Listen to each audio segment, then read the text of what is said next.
Just like Michelangelo into the blue on heavenly wings. Cargo ham bones don't take off, no smoke, no mirror, no strings. I can't take off these dark shades. I can only say how it's too beautiful. Our town on TV, our town, there's you and me. Upside down, hanging out of an airplane.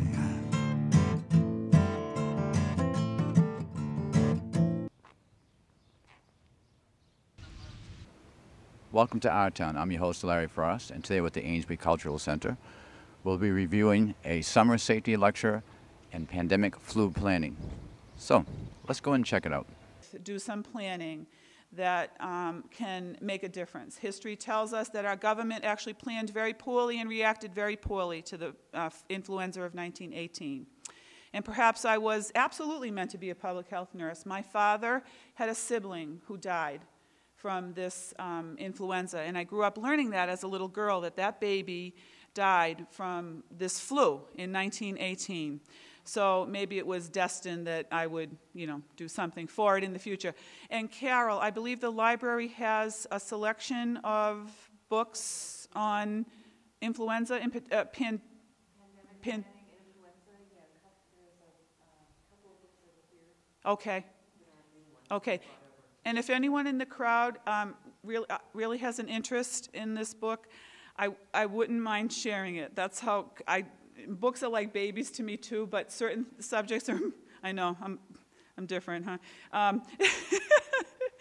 But if anyone would like to borrow this from me, please feel free, come up to me afterwards, and things are meant to be shared. Knowledge is meant to be shared.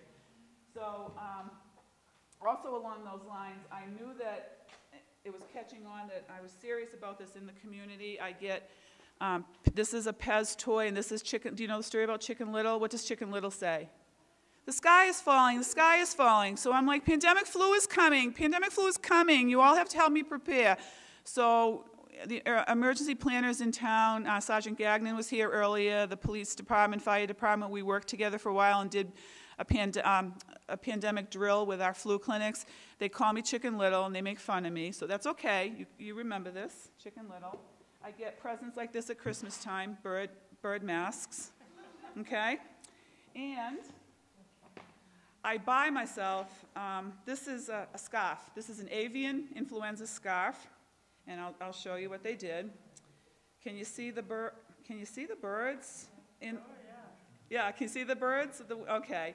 And inside the birds are examples of what the virus looks like. So, I know. I know, you want it.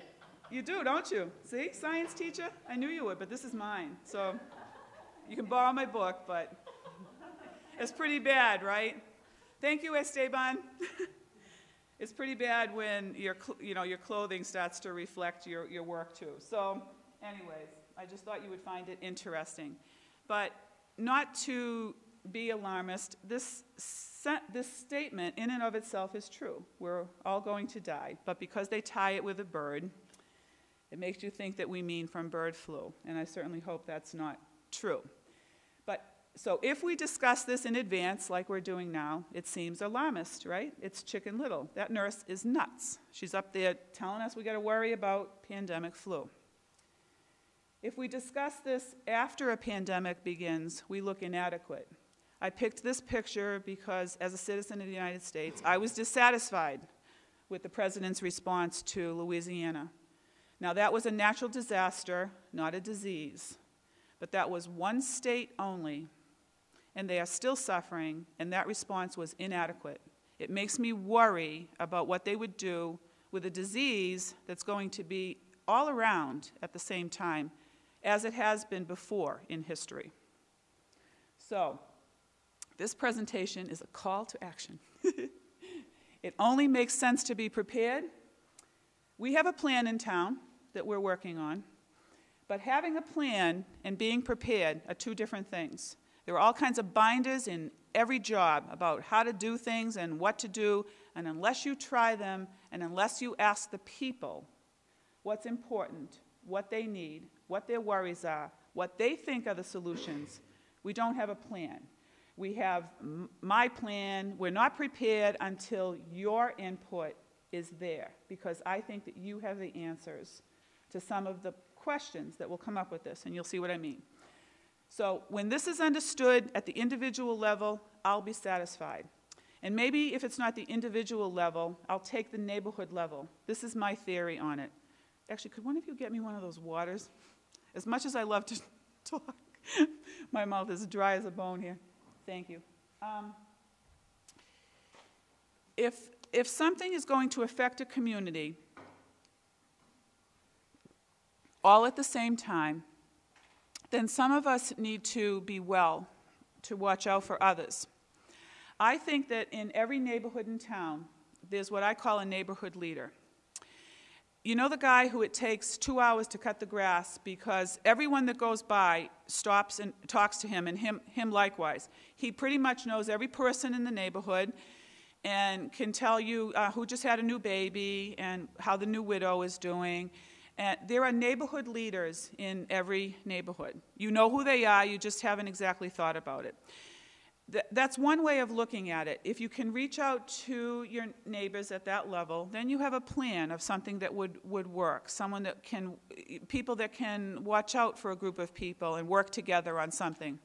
I also heard another theory that I liked. It's called 3 doors down. So if we can't manage things in too big a way, what if we could grasp a concept where for 3 doors down, we agree to know what's going on in the event of a disaster to help one another. Just 3 doors down. If everyone did 3 doors down, we probably would have some kind of a plan. So those are my little theories for what they're worth. So exactly what is a pandemic? A pandemic is a new strain of flu. No one has immunity, and it spreads around the world at the same time. So you need to embrace the idea that no one has immunity. You have immunity to diseases that you've already had, or to diseases that you have all in particular received vaccines for. You will never have polio. I had classmates in school who had polio before the polio vaccine was discovered. Okay, so I know you trust me that you're better off for this vaccine. Right now, no one has immunity to a pandemic because it's a new strain of flu. And it spreads around the world. That's where the pan comes from, around the world at the same time. So therefore, understand that nobody will be coming, and any community that is not prepared locally will be unprepared. Because if something is happening at the same time, virtually the same time to everyone, they're going to be too involved in their own needs to reach out. Every day, the United States reaches out to other nations to help them with disasters and outbreaks and problems, and vice versa. Other nations help us with things. One state has a problem, we go and help them. If a disease comes to many, many states at the same time, we're not going to be able to do that. So I want you to think about the difference that makes for a response. So Here I Come to Save the Day is not going to happen during a pandemic. Okay. The pandemic clock is ticking. We just don't know what time it is. I think it's kind of eerie.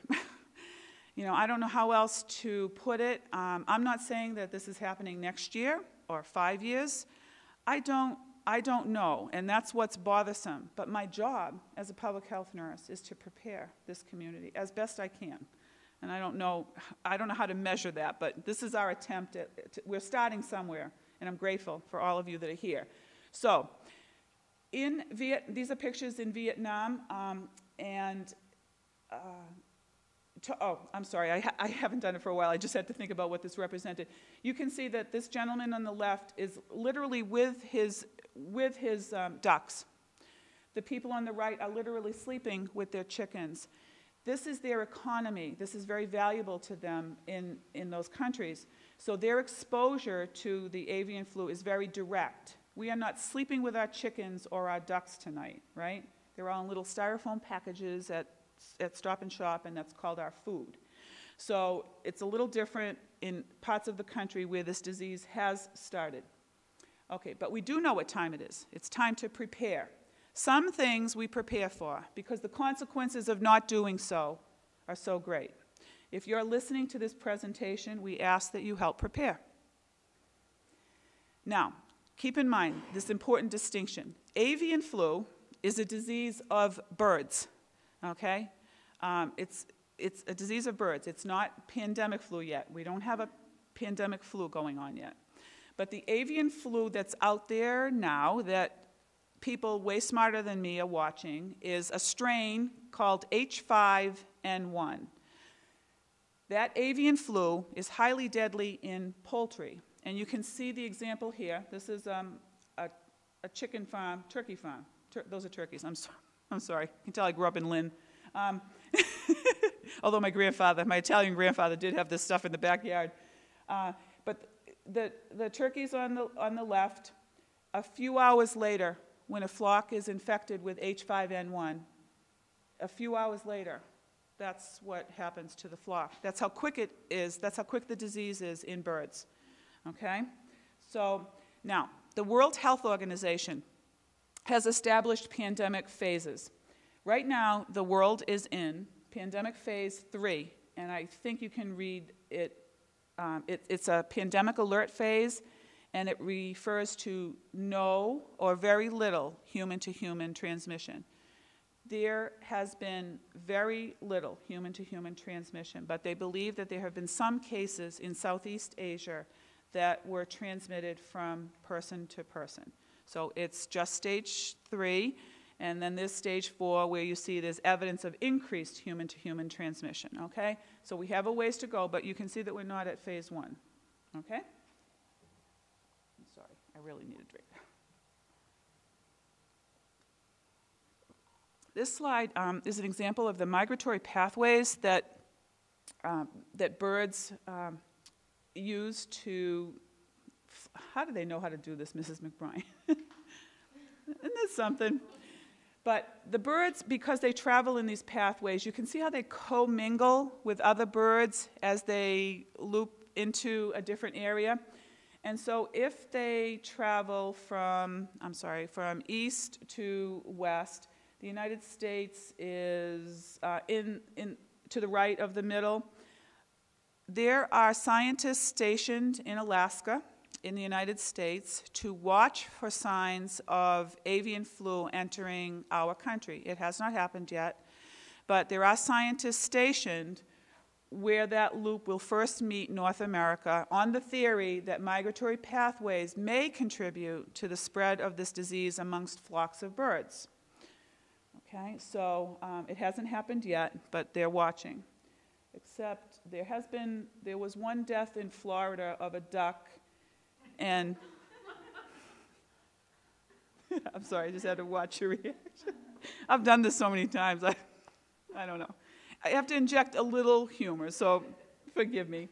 It's just a little joke. That's the first death in the United States. First death in the United States was in Florida. It was only one duck. It was just one duck.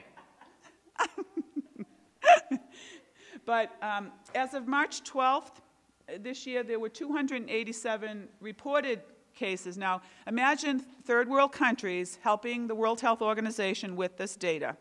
It's not like the United States, where there's public health nurse and reporting to the Department of Public Health all the confirmed cases, et cetera, vice versa, actually. The Department of Public Health would be notifying me of confirmed cases. But in March, there were 287 human cases. There were 168 human deaths, therefore a 60% death rate.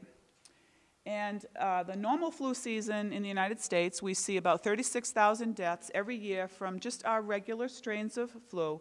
That is less than 1% of a death rate in any normal season. This new strain has currently a 60% death rate in the human individuals. Leslie? I think that actually 60% represents an increase because of last fall it was a 40 and 50%. That's right. So this is like hot off the presses, I think. Mm-hmm. Of a month or two. You're right. And Leslie was a former public health nurse, so leave it to the former public health nurse to notice that over a year ago when I did this, the statistics were more like, 45% death rate. So I don't know that it's significant, but the scientists are concerned when they see something like that. Now, that's the strain of H5N1 right now. That may not end up being the pandemic strain. It pretty much has to mutate again, because you can see that while it's efficient in killing the first victims here, it's not very efficient in transmitting from person to person to person to person. A virus is only successful if it learns to live long enough in me to infect Leslie, to infect Carol, to infect our neighbor, because viruses are so smart. They have an incubation period. So you're well on Monday, and Wednesday, you have a sore throat and you have a fever. When were you contagious? You know about incubation periods, right? You were contagious on Monday. You didn't even, when? Saturday even. Some diseases have even longer incubation periods, but influenza typically has a few days before and some days after. So viruses are very smart. You're contagious before you're sick. And that's what these new strains of virus have to figure out, how to survive longer in their hosts so that they can wreak havoc and spread to more people. Enough of that. Okay, and this is what, what influenza virus looks like, but this is, is this one-dimensional? No, two-dimensional, right? I don't know. It's not three-dimensional, but what is this, Mrs. McMurray? Yeah, it is. It's an electron microscope picture of the virus. But if this was 3D, what I'm trying to say is this looks like those spikes are all over a virus. So a virus has many many points of attachment and entry of this virus to replicate its genes within the next cell. So picture this as a 3D thing. It's a very sophisticated little creature, virus. And the other thing that's necessary for avian flu is to become a pandemic strain of influenza, is to find a suitable host. Many times in history it has been another mammal, such as a pig. So pigs have flu too. Pig has its flu season, it's sick. It comes in contact with a new strain of avian flu from waterfowl, such as a duck, reassorts inside that pig, and changes into a new subtype of virus that is transmitted to another mammal, humans. Pigs are mammals, humans are mammals. So this is the type of thing that has to happen, reassortment, for this virus to become more efficient and to become perhaps a different strain than it is now, but they're watching that H5N1 strain, as you can understand. So I just wanted you to get the concept of the avian to human transmission. It's done through another mammal, and we're mammals too, so that's how it happens. And so why hasn't reassortment occurred? It's just a matter of time. History has shown us that there have been about 3 pandemics in every century. The last pandemic was a mild one. Let me see. Yes, okay. And I don't have my laser pointer. That's okay. In the past century, in the 1900s, there were 3 pandemics. In 1918, there was the horrible pandemic, the Spanish flu. In 1957, there was another pandemic. In 1968, there was the Hong Kong flu. I was old enough to remember the Hong Kong flu and remember having it, and I was home for a whole week from school, and I loved it because I had my mom all to myself. I'm one of five children, and I loved it, but I was otherwise healthy. It was a very mild flu season.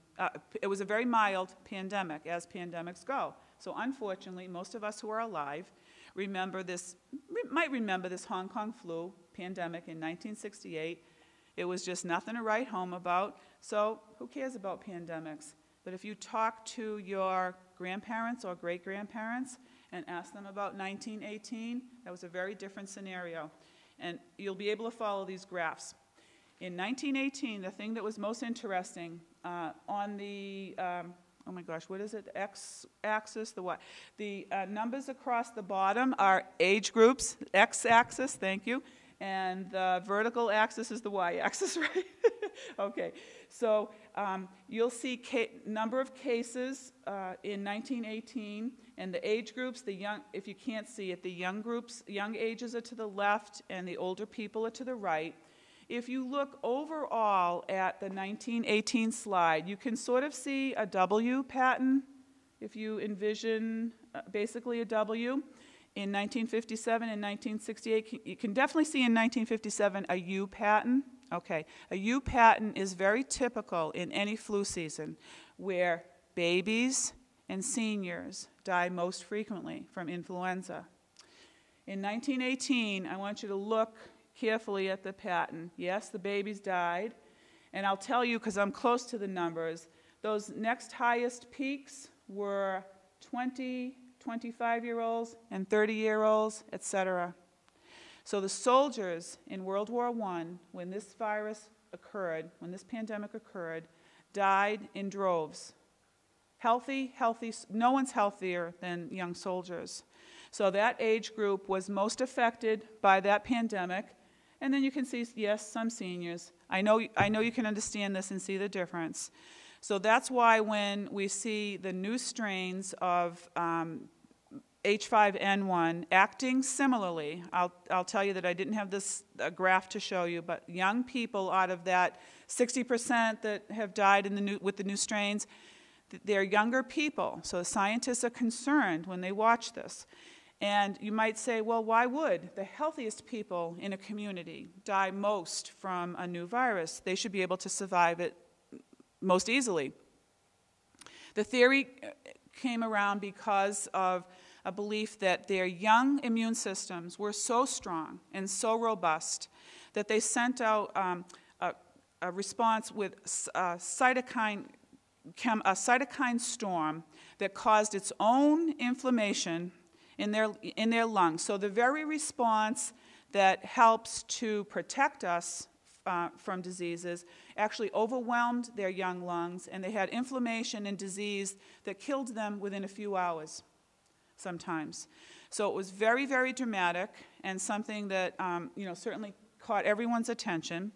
And we would hope that that type of pandemic is not the type that comes next, compared to these mild things in 57 and 68. What if it's something that mimics what happened in 1918?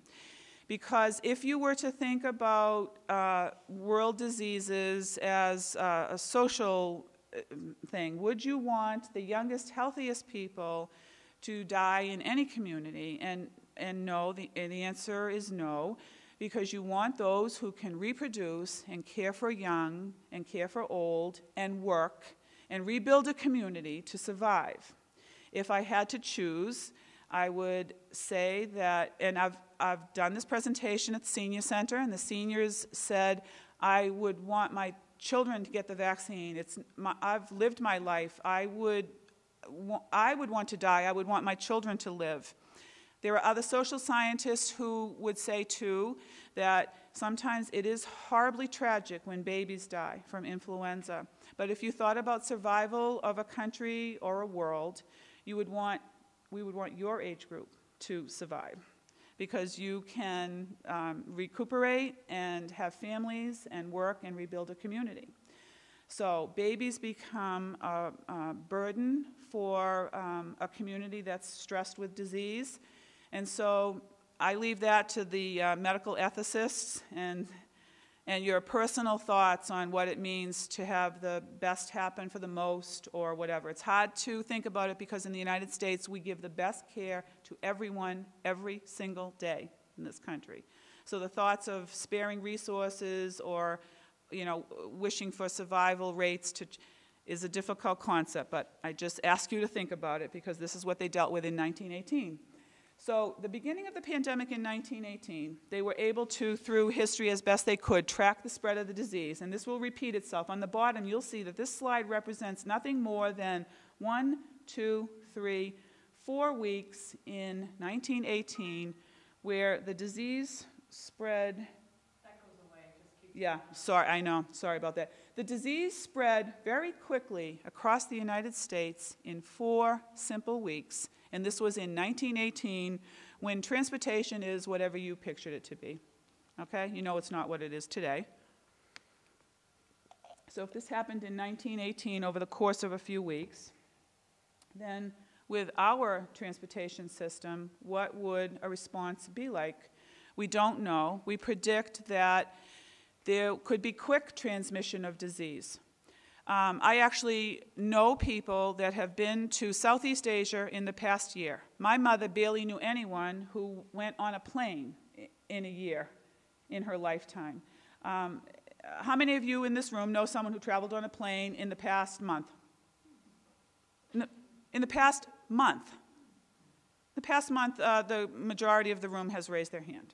Okay, so you understand the concept of how we travel and how difficult this would be to make decisions about travel restrictions and what to do. Do you have a question? How many people have been on the T? Yes. If you were a virus, wouldn't you head for the subway? Absolutely. Yeah, I would too. Those handles that you hold on to, you know, when all the seats are taken, that's perfect. It's perfect to transmit disease. I know. Ugh. How did I survive? I went to school in Boston. I don't know how I survived. But, so how will it unfold? We don't know which strain or when. Likely it will start in Southeast Asia, again. In 30 days it will hit our shores from anywhere. 2 to 3 waves that last 6 to 8 weeks each over a 2-year period before we're done. This is something that lasts a couple years for the world. So compared to like anything else you can imagine that we've dealt with, nothing takes 2 years for me to clear up. If we have an outbreak of whoop and cough at the high school, in 3 weeks, we're done with the first round and then the second round of whoop and cough, but it's over in a season. This is a little different animal. So all estimates from the scientists who are way smarter than me are that they're planning for something in between the 1918 and combination of 57, 68 scenarios. They feel we'll never get another 1968 thing. That was like so mild. So I don't know how they decide this, but they watch this new strain, the activity in Southeast Asia, and they're trying to plan accordingly. So during each wave of the pandemic, so what did we say? There were going to be 2 to 3 waves lasting 6 to 8 weeks, 2 to 3 waves each year. 40% of the workforce may be sick or caring for those that are sick. On any given day in school, how many students are absent? 5% of the school would be a horrible day, wouldn't it? 1% maybe, and half of those are skipping school, and some might be sick, right? Something like that? Tell them not to come to school if they heard person. There you go. Love the science teachers. That's right. Stay home if you're sick. The principal, everyone in school, no, if you're sick, stay home. But schools, public gatherings, and businesses may be closed. That sounds like, yay, hey, it's good. You know, we'll all have a vacation for 6 to 8 weeks, 2 to 3 times that year. We'll be like the Europeans. We'll have 6-week vacations 3 times a year. Be no problem. We'll let the pandemic subside. And when you're on vacation, you have your school vacation week, and if you don't have too much planned, how long does it take you to get bored? Or, yeah, okay? Now, you might be sick, so you won't be bored, and most of the people are going to survive this. But if schools and public buildings and businesses are closed, there's lots of unmeasurable problems with that. Economics, some people live week to week on their paycheck. They can't go that long without going to work financially. If schools are closed, someone needs to care for the children in that neighborhood or that house or whatever, right?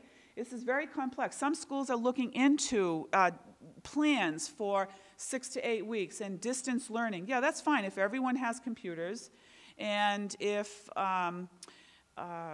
you have enough curriculum and proper equipment to do this type of thing, yeah, that could work.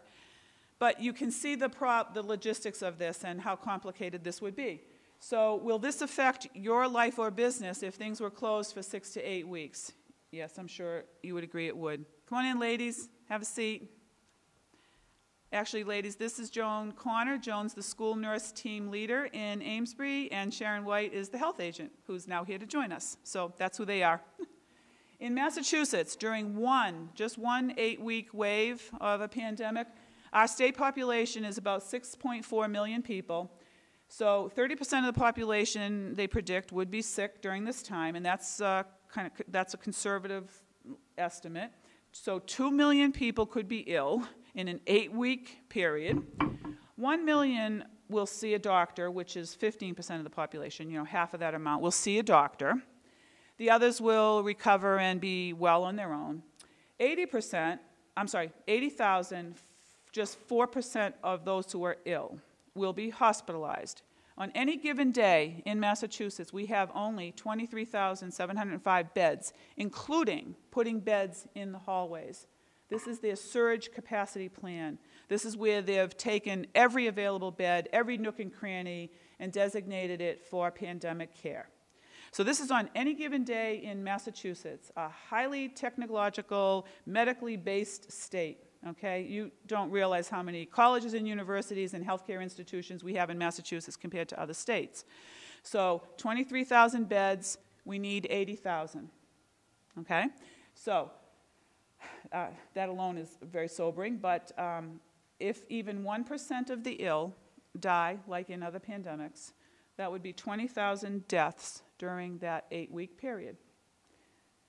So in Amesbury, which is why we're here tonight and what we care about, well, we care about the rest of it too, but this is our responsibility. During one 8-week wave, population here is at most 20,000.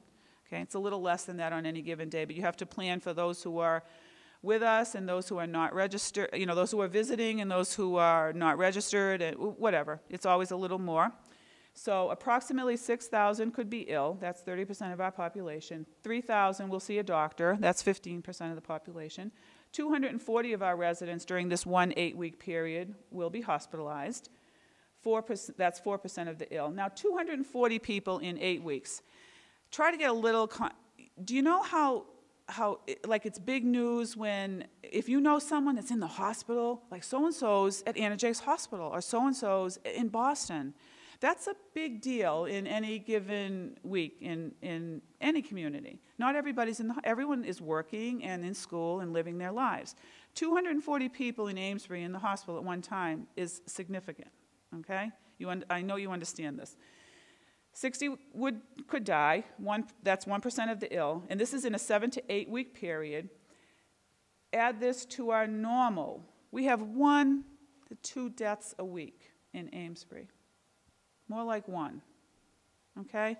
So 1 is typical, 60 would be a lot. We don't even have enough funeral homes to care for that type of increase.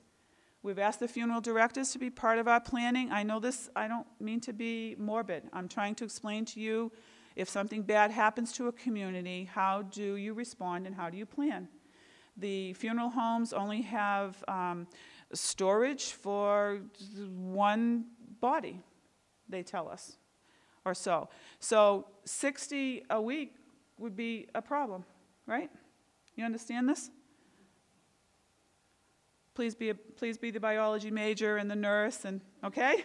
You got to do this stuff, guys. Now, okay, so we're home. Let's say it's really not so bad, and we're home for that 6 to 8 weeks. Well, that's all right. So, we stock up a little bit on supplies. Well, looks like everybody had the same idea, right? Because this shelf is bare.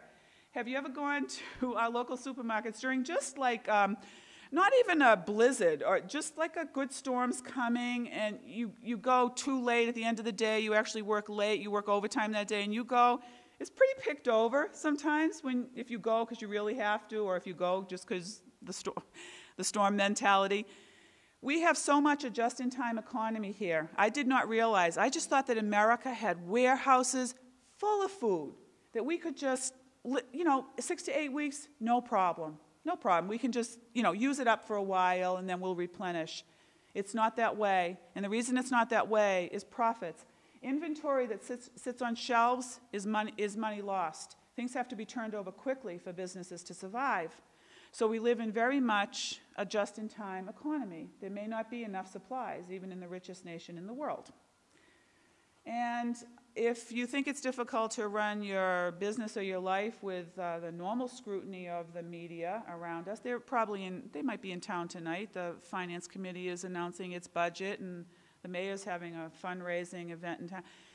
On any given day when we have an event that happens in the health department, it's very hard to speak to the media, speak to the community, speak to the residents, deal with things with a small incident. Can you imagine the focus during a pandemic? It'll be ridiculous, the way the media works so aggressively to portray things, but maybe they'll also be sick, so calm them all down, right? Maybe we can be selective about who it happens to or something. I can't do this tonight because we're not set up, but I will give you this concept to appreciate or understand. At this point, I usually take a little break and people are at tables. And good old-fashioned arm wrestling exercise, everyone even geared up thinking about it. I used to love to wrestle with my brother, and I was a few years older, so it wasn't that I was really stronger, I was just older, bigger because I was older, so I used to love it, It's fun. It's fun to arm wrestle. So I tell them we're going to do a little exercise, and I tell them, for 30 seconds, I want you to take your neighbor's hand, and as many times as possible, get their hand down, in 30 seconds. Whoever gets down the most wins. It's a typical American concept with arm wrestling, right?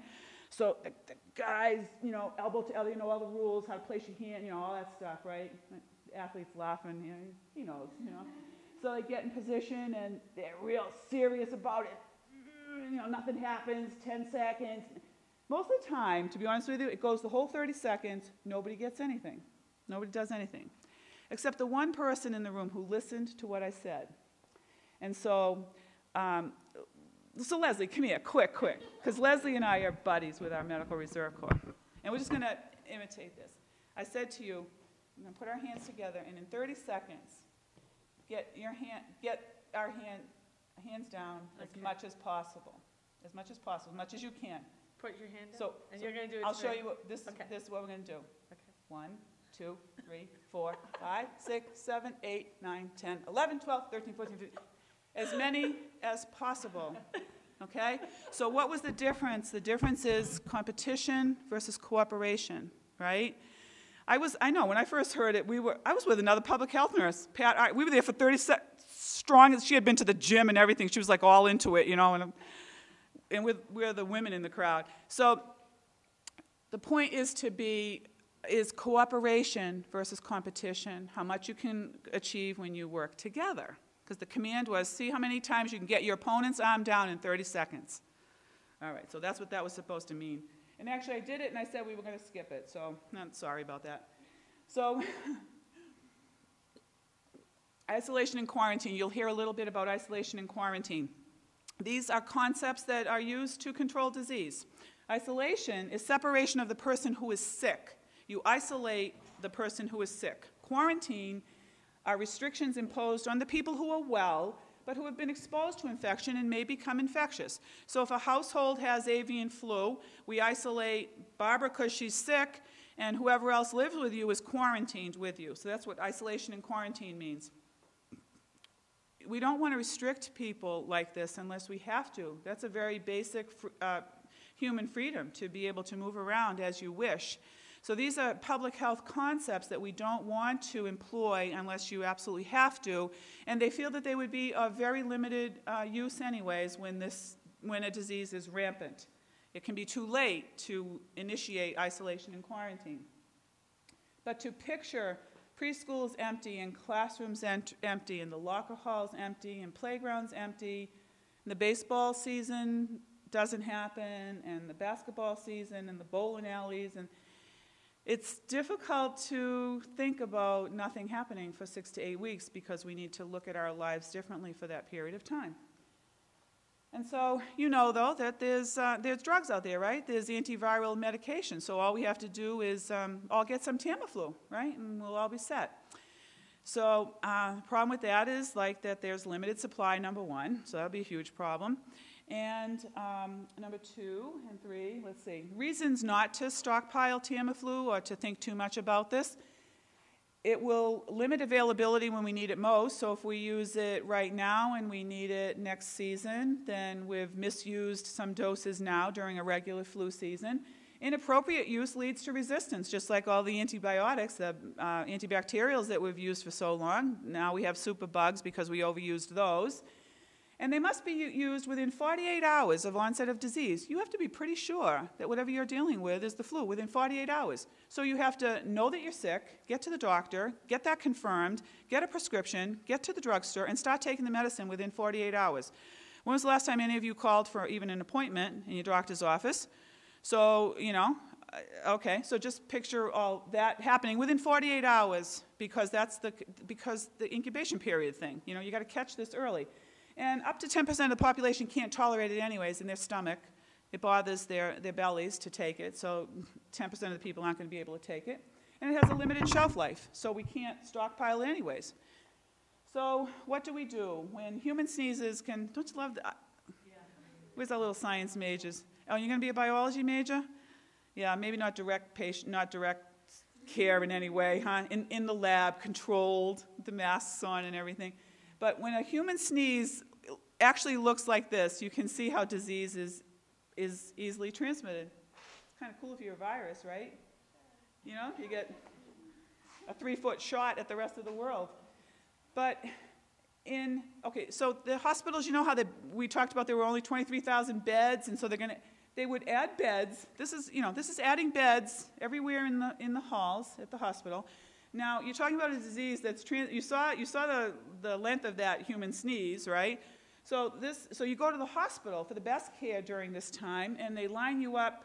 I'd say it's pretty close, right, to the next sick person. So if you didn't have something when you entered the hospital, you will have something by the time you leave, and that doesn't look like any kind of privacy or any way to treat our people too, you know? So we have to be careful about what we envision for our planning. In 1918, this was a typical scenario for the soldiers. They were in cots, and of course there were sheets to limit transmission here, but you can see how close that was, and you can see the nurses and staff, doctors, maybe kind of in the middle of the picture. So you know, you have to laugh, right, thinking about times we would take care of a whole side in the hospital or a ward, how you divided up the labor every night. So you know that nurse went from one to the other, to the other, to the other, to the other. I don't know. I don't see her hand washing station, her gloves. I'm just not sure. And once again, anything in close quarters just helps disease to transmit, right? So we have to think about that. And therefore, basic things always help. Now, I know this is a little boring. This isn't going to be real sexy or exciting. That we're going to be talking about hand washing.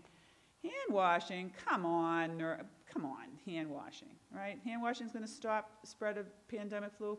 Yes, it does, okay? It stops the transmission of lots of diseases. You can't underestimate it. So, wash your hands frequently, and for all of our children here, as long as the ABC song. I want you all singing the ABC song tomorrow when you're in the bathrooms at school. That's a long time. Do it just for the heck of it. See how long you feel like you're really there a long time. It feels really weird. But that's like when you want to do the best job of hand washing. It's something on that order, okay? Hot water, friction. That's why, you know, simple things help. You don't need fancy antibacterial soaps. Yeah, it's great, but if you overuse those, you have some resistance problems too. So good old-fashioned soap, because it's just the surfactant in soap. It just kind of loosens the tension of things on your hands. That's the benefit of soap. Otherwise, you can wash your hands with water and achieve a lot too if you think about it. So, you know, just have some common sense here. And if you get sick, stay home. Regular season, obviously in pandemic. So we have to make people feel comfortable staying home. Right now, there are employers who you know, give employees a hard time if they're sick and they're absent and stuff. So we kind of have to get over that mentality during a pandemic where if someone's sick, they need to be home, and we have to embrace that and support them. If I catch any of you after this lecture sneezing or coughing into your hands, I will arrest you public health nurse style, and I don't know, ask for a donation I have a little piggy bank at my something, because the cool thing now is to cough and sneeze into your elbow. Hands are transmitters of disease. If you cough and sneeze here, your clothing's going to do nothing. If you cough and sneeze into your hands, the next person you shake hands with or pass your pencil to or whatever catches what you had. So it's really cool now to cough and sneeze into your elbow. All right? I know you'll remember this, though. You're laughing at me now, but you'll be doing it. Get an annual flu shot as indicated, and a pneumonia vaccine is recommended for those over 65, one shot in a lifetime. What else do we want to say about flu shots? Public health nurses don't like to talk about flu clinics once they're over. We're so exhausted. As you can afford. Now, I don't know, Leslie, 2 weeks to 3 months of food and water and rotate. We ask people to consider starting a 72-hour kit even, a 3-day thing. You know, recently the explosion in Danvers, the fire explosion, many people literally left their homes with just the clothing on their back, and it wasn't because they had just the clothing on their back. They could have left there, if they had a 72-hour kit, they could have taken it with them, but people aren't prepared. Leslie, you have information on a basic 72-hour kit. Yeah, it's back here on the table, some basic things to start with. There's an expanded list of some basic stuff for kids and adults as well, and then I have my kit that's the red bag there that has quite a few other stuff in it. But it's having things in the kit that you can live away from your house for 72 hours. So you had to go to shelter in this case for Danvers residents. It wasn't 72 hours, but it was still a quick takeaway. You had to leave home. It'll keep you going. It'll keep you going for 3 days. Many people take medications. You know, you can squirrel away 3 days of medications and have them ready to go. It makes a big difference in people's outcomes. In Louisiana, imagine if that was all in effect, the different outcome. You can start simple. You can buy things on sale and just, you know, a little bit at a time. Take your old school bag from this year and use it, like Leslie's beautiful kit there. So I know this all sounds a little crazy, but those who have done it, you know, it just makes sense to be prepared. It's just kind of a basic Boy Scout thing. It's a basic life thing. There are good emergency plans, the American Red Cross site and 72hours.org. There's also a list of websites over there that are my absolute favorite websites for all of this. So if you take that list, there's only a few of them, that's what I look at every day. And that's how I know what's going on with pandemic flu.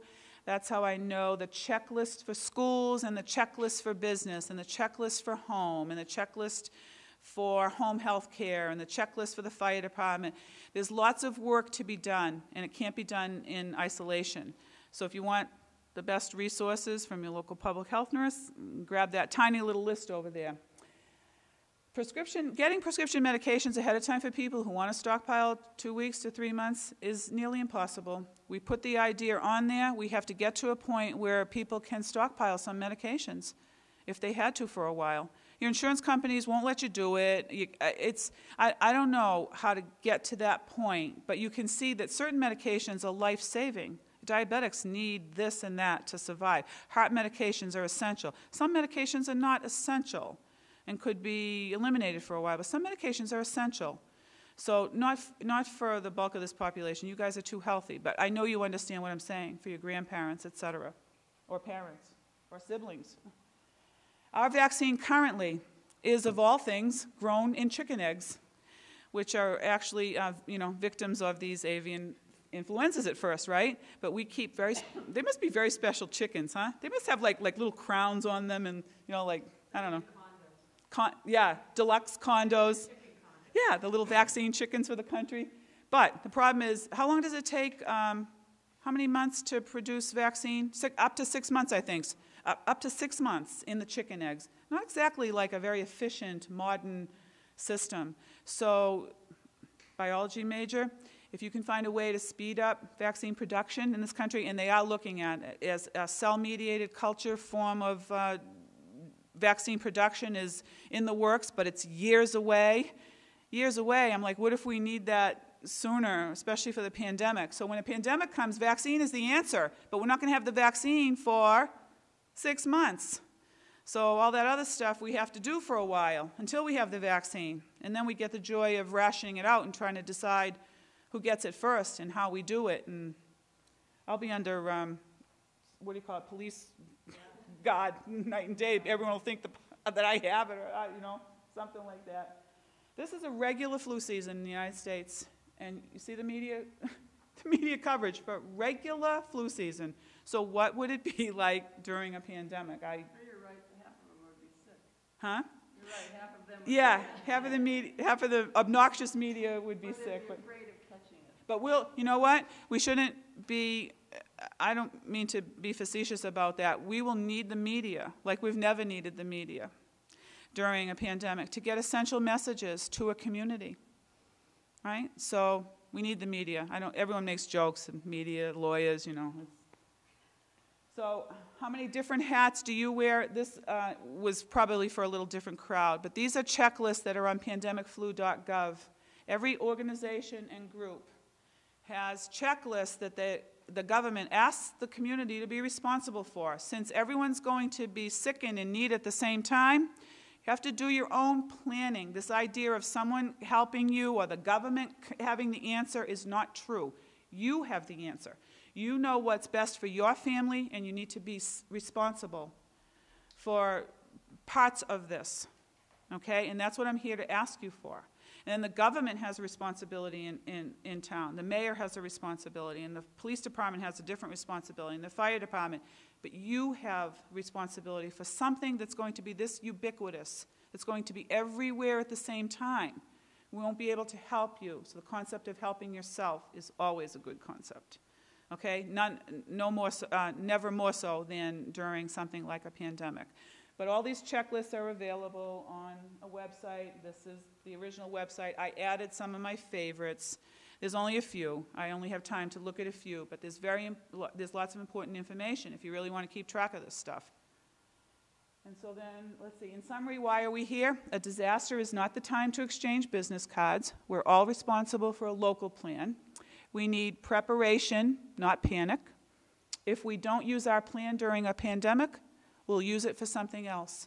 If you have a wonderful community emergency response plan, it can be applied to it's the same, 70% of it is the same, whether we have a big flood in town, or a hurricane, or a tornado, or 70% of the plan will be the same. Who will come together, who will do what, how will we get food to the people, how will we this, how will we that. So planning is never wasted. So as foolish as all this seems, I don't think so. And I challenge all of you to kind of join us and help us. You know, I can't do this alone, that's for sure. That's why I did this. I didn't want to be alone during the disaster. I told you it was purely selfish motivation when I started. I'm a firm believer in, Abraham Lincoln said this, I wish I had said it. I'm a firm believer in the people. If given the truth, they can be depended upon to meet any national crisis. The great point is to bring them the real facts. So these are the facts as I know them. And thank you. Thank you for coming, and yeah, give me a little clap. Why not? Questions? Yes, nurse. It'll happen before you know it. You'll be a nurse. Get your bachelor's degree, though. Yeah. You gonna do that? Yeah. Yeah. Have you heard about the projections from like a time period of when the No, but I'll tell. I have not, but I'll tell you how obsessed I am with this. I have to go to lectures. It's required for my job, and keeping up with and workshops and training and stuff. And every lecture I go to, if there's like a really smart doctor there or scientist, I hang around afterwards, like right near the mic, and they're trying to leave and everything, and I go up and I corner them. I went to Medical Reserve Corps conference, and there was like this national from the CDC doctor, real busy, probably catching a plane, and there I was, like waiting at the bottom of the stage, and I asked him because I'm that interested in it. Like, how do they know? And it's not. They don't know. They don't know, and that's what they tell us, honestly. But I always get a little feel from either the urgency in their face or the things they say afterwards. Like, well, if you want more information, make sure you look on this site, or make sure you follow the work of so and so. Sometimes they'll give me a little piece of information, and I try to follow that for a while. So the burden on them is overwhelming too. They know a little bit of information. Actually, they know a lot of information. And they're smart, so they know that this has potential to be a problem. They know that it has happened 3 times in every century. We haven't had a pandemic since 1968. So will it happen? Yes. When? We don't know. I wish I knew. It would be so much better to plan, wouldn't it, if we knew? Any other questions? No? Good. We're like on time. And, wait a minute. But any teacher who brings 6 students to a community lecture,